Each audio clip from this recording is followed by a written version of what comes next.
The cameras flashed, the crowd froze, and just like that, Hollywood had a new obsession. Oh, absolutely. Picture this, right? A private, sun-drenched island in the Bahamas. The Oh, turquoise waters are pristine. The white sand is flawless. sounds like an actual movie set. It really does. And we are looking at a highly exclusive guest list. Barely 40 people. A veritable who's who of a modern American political dynasty. Yeah, super intimate but high stakes. Exactly. The floral arrangements are these massive, breathtaking installations. The champagne is just flowing. But at the very center of this picturesque, intensely curated scene, there is one glaring, impossible-to-ignore empty chair. The ultimate elephant in the room. Right. The President of the United States is missing his namesake's son's wedding. Which is just, I mean, it's unheard of. It really is. Welcome to Starscope Report. Join Jordan and Jamie as they uncover Hollywood drama, music industry shakeups, and viral influencer scandals. From red carpet surprises to social media controversies, we dive deep into the stories behind the fame. And today's story is, it's the ultimate collision of the personal and the political, playing out in real time. Today, we are opening up a massive stack of sources. We've Yeah. got international news reporting, diplomatic analyses, and behind-the-scenes pop culture briefings. Oh, good stuff. All covering the marriage of Donald Trump Jr. and Palm Beach socialite Bettina Anderson. But our mission for this deep dive, it goes way beyond the celebrity wedding aesthetic. Yeah, we are not just going to sit here and talk about the dress for 15 minutes or like the floral budget. Though I'm sure the budget was insane. But no, we are unpacking the hidden architecture of this event. We want to understand how high-level geopolitics, intense crisis management, and honestly, super complex family dynamics all collide. Right, to literally dictate the most personal milestones of a prominent American family. So for you listening right now, consider this deep dive a masterclass in optics. Totally. Whether you're fascinated by political strategy or, high society drama, this shows what happens when your private life is just consumed by the global stage. And wait till you hear what came next, because the logistics of the wedding itself tell this fascinating story of a couple trying to navigate a total PR minefield. Oh, it's a maze. Let's set the scene. The couple legally tied the knot first on May 21st, 2026, down in Palm Beach, Florida. Right, which was purely administrative. Exactly. The ceremony was officiated by the family's real estate attorney, Brad McPherson. Which is such a pragmatic, dynasty kind of move, having the real estate lawyer do it. It really is. And Bettina's twin sister, Christina, acted as the witness, just checking the legal boxes before the main event. Right, before the Bahamas over Memorial Day weekend. Yeah, we're talking 40 guests. Don Jr.'s 5 kids were there. You had Ivanka, Eric, Tiffany, Barron, and their And spouses. a very tight circle. And they brought in serious high-end vendors. Lewis Miller, designed for florals, a cake from Sweet Stacy's, calligraphy by Bernard Maisner. The absolute works. But, and this is the kicker, that island getaway we described in the intro, that private, secluded affair, that was actually Plan B. Wait, really? Plan B? Yeah.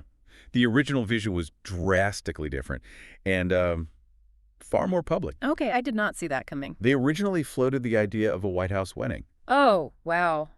That is, historically, that is incredibly rare territory. Right. There have only been 19 White House weddings in the history of the United States. With the last one being Naomi Biden back in 2022, I think. Yep, exactly. Donald Trump Jr. and Bettina would have been the 20th.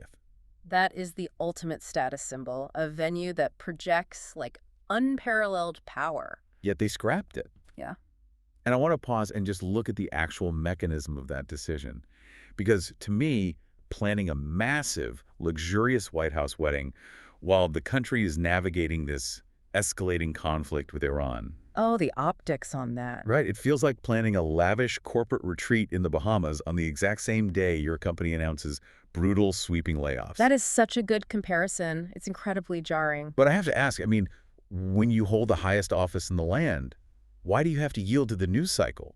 Shouldn't the power of the presidency allow you to simply host your son's wedding in the Rose Garden and just, weather the criticism? You would think that, right? You'd think sitting in the Oval Office grants you ultimate freedom. Right. But the paradox of the modern presidency is that absolute power actually strips you of absolute agency in your personal life. Interesting. When you are the commander-in-chief, every single square inch of your life is public property. So they canceled it purely for the PR. Basically. The political analyses we reviewed indicate that both the president and his son looked at the geopolitical dashboard and they realized the risk was just too high. Too much heat. Exactly. You have to consider the strategic deployment of imagery here. Following a major state dinner for King Charles, the administration was already utilizing a lot of ceremonial capital. Oh, right. So adding a lavish wedding on top of that. Precisely while facing an escalating international crisis in the Middle East. It was deemed too much pomp and circumstance. Which is funny because pomp and circumstance is usually a compliment. But in a political crisis, it becomes a weapon for your opponents. Huge weapon. In the PR world, projecting images of high society extravagance while the Middle East is dominating the front pages, that's a massive strategic vulnerability. It hands your opponents a devastating split-screen narrative. Exactly. But the diplomatic reporting actually suggests this might not be a total cancellation. Oh. Yeah, it might just be a strategic pause. Yeah. There are discussions that a larger White House reception might still happen later this year. Ah, so depending on how the geopolitical temperature cools down. Right. They traded the historic venue for a secluded island specifically to control the narrative right now. But, rewriting a venue contract is easy compared to managing the guest list when your RSVP involves the nuclear codes. Oh, man. That empty chair. Which brings us back to that empty chair.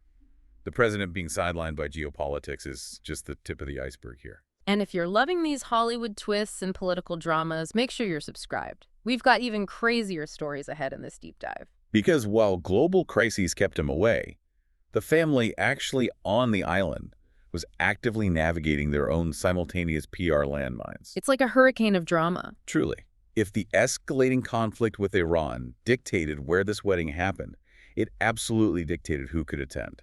This is where the geopolitical reality just crashes directly into the family dynamic. The president literally skipped his own son's wedding. He posted on Truth Social, I have the quote right here, "Circumstances pertaining to government and my love for the United States of America do not allow me to do so." So he just remained in Washington, D.C. Yeah. And just to ground our listeners for a second, the international reporting we're parsing through today is incredibly heavy. Very heavy. We're looking at intelligence summaries, military strike logistics, high-level diplomatic cables. Right, and we need to be crystal clear here. We are not here to validate a specific military strategy or endorse any political stance left or right. Nope. Absolutely not. We are not weighing in on the foreign policy decisions being made. Our goal is strictly to look at the facts these reports present, purely to understand the immense pressure cooker surrounding this family event.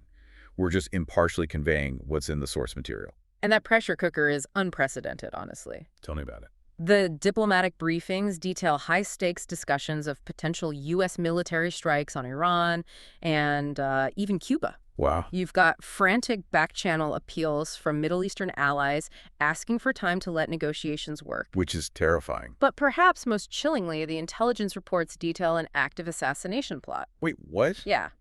Linked to the IRGC, that's Iran's Islamic Revolutionary Guard Corps. Oh my God. We are talking about an elite state-sponsored military branch actively targeting a member of the groom's family, his sister, Ivanka Trump. Who was literally at the wedding. Exactly. She attended the wedding on the island. That is, I want to unpack a specific quote the president gave for reporters in the Oval Office regarding his absence.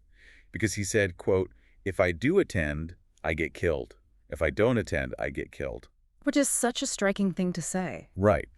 Obviously, he's speaking metaphorically about the press and public reaction, but it perfectly encapsulates the modern political trap. It really does. It's the ultimate paradox of an American dynasty. Absolute power costs you absolute privacy. You don't get to just be a father at a wedding anymore. You become a geopolitical chess piece.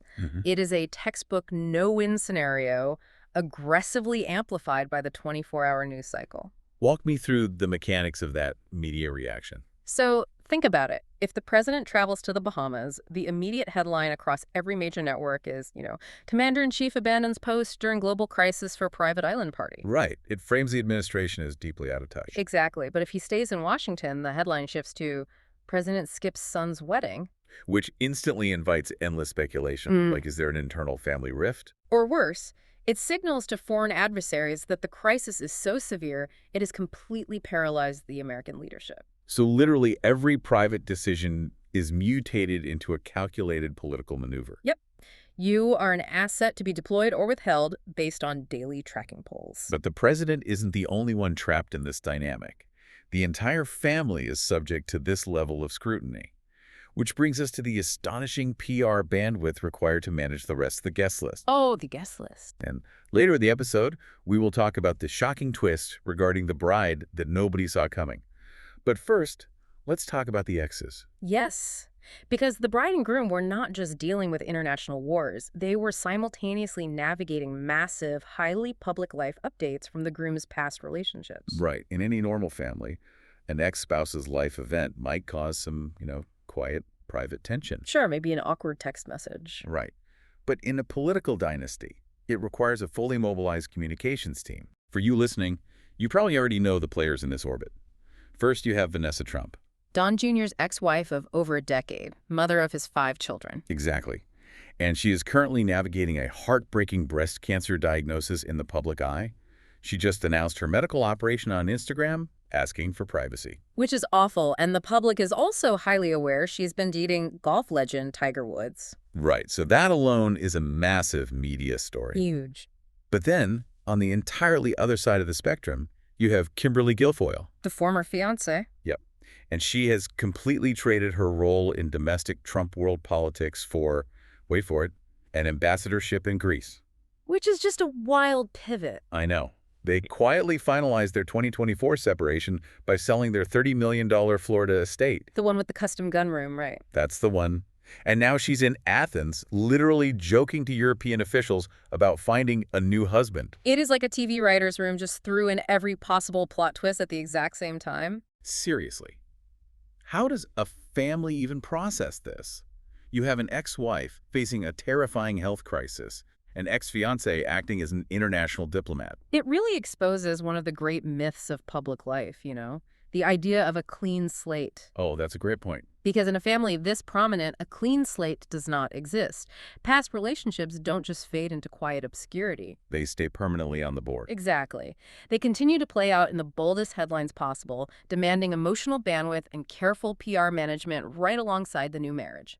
So managing this wedding is less like event planning and more like running air traffic control at a major international airport during like a Category 5 blizzard. That's a perfect way to describe it. Right. You have a deeply sympathetic health crisis landing on runway 1, a geopolitical threat circling in the airspace above, an ex-fiancé conducting international diplomacy on another continent, and a new bride trying to take off. One wrong message to the press, like one misplaced statement of sympathy or celebration, and the whole system crashes.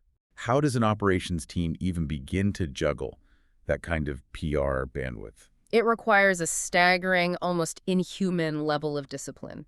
They have to actively manage the narrative on multiple fronts simultaneously. So projecting deep empathy for the kids dealing with their mother's diagnosis. Right. While maintaining a respectful, entirely neutral distance from the ex-fiancé's new diplomatic career. And projecting absolute joy and stability for the new marriage. All under a global microscope that is actively searching for the slightest hint of dysfunction. Which naturally leads to the biggest question of all. Who willingly walks onto this tarmac? Exactly.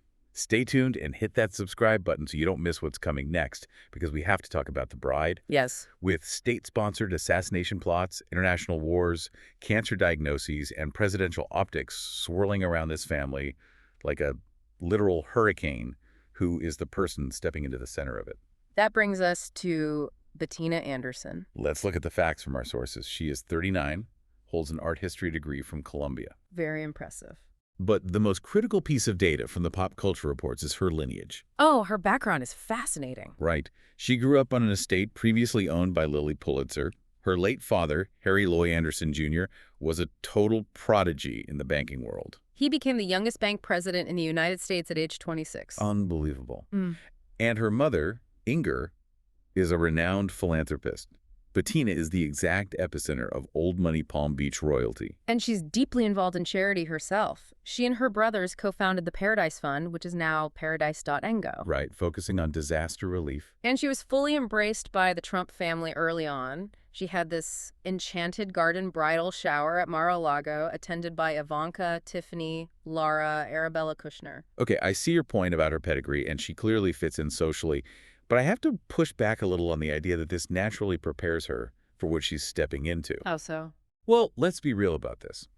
Raising money for environmental conservation at a black tie gala is incredibly demanding, sure.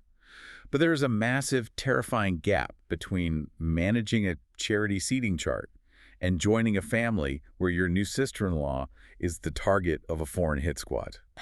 I mean, when you put it like that, Right. Like, does a background in Palm Beach society actually prepare someone for a life with active assassination plots?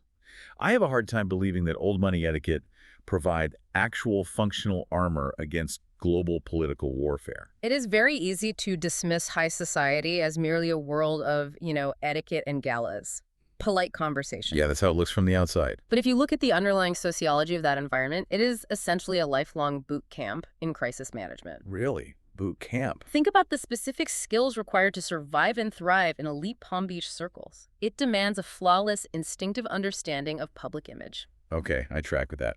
It requires knowing exactly how to navigate treacherous social hierarchies, how to handle invasive gossip and press, and above all, how to project absolute, impenetrable calm regardless of the chaos happening behind closed doors. Oh, wow. So the mechanism of curating an old money public image is actually the exact same mechanism needed to survive Washington. Exactly. The currency is different, obviously. We are talking about national security rather than the society pages. Right.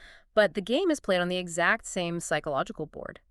Her lifelong immersion in managing a highly scrutinized, public-facing family legacy is precisely the armor required to navigate a political dynasty. So she isn't walking in naive at all. Not even a little. She has been trained from birth to curate an impenetrable public image. And when you add her specific background in disaster relief with her nonprofit, Oh, that's ironic. right, Yeah. she ironically possesses the perfect resume for a family that is constantly managing rolling PR crises. That is a brilliant reframing. She didn't just marry into a political campaign. She brought her own incredibly sophisticated PR infrastructure with her. She's ready for the storm. This entire deep dive really redefines what a family milestone looks like at this level of prominence. It really does. I mean, we started today looking at a quiet, exclusive beach in the Bahamas. We were looking at a seating chart.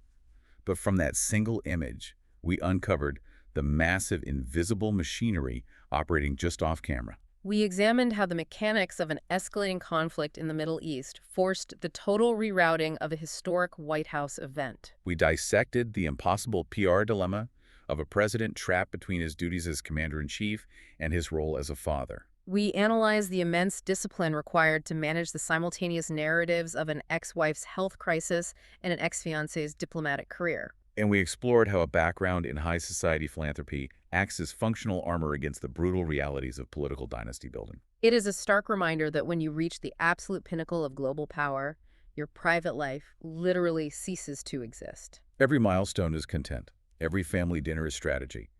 Everything is weighed against the geopolitical dashboard. Which leaves us with a fascinating, lingering thought to consider for you listening at home. Lay it on us. Think about how history will eventually record this specific weekend in May 2026. Oh, that's a great question.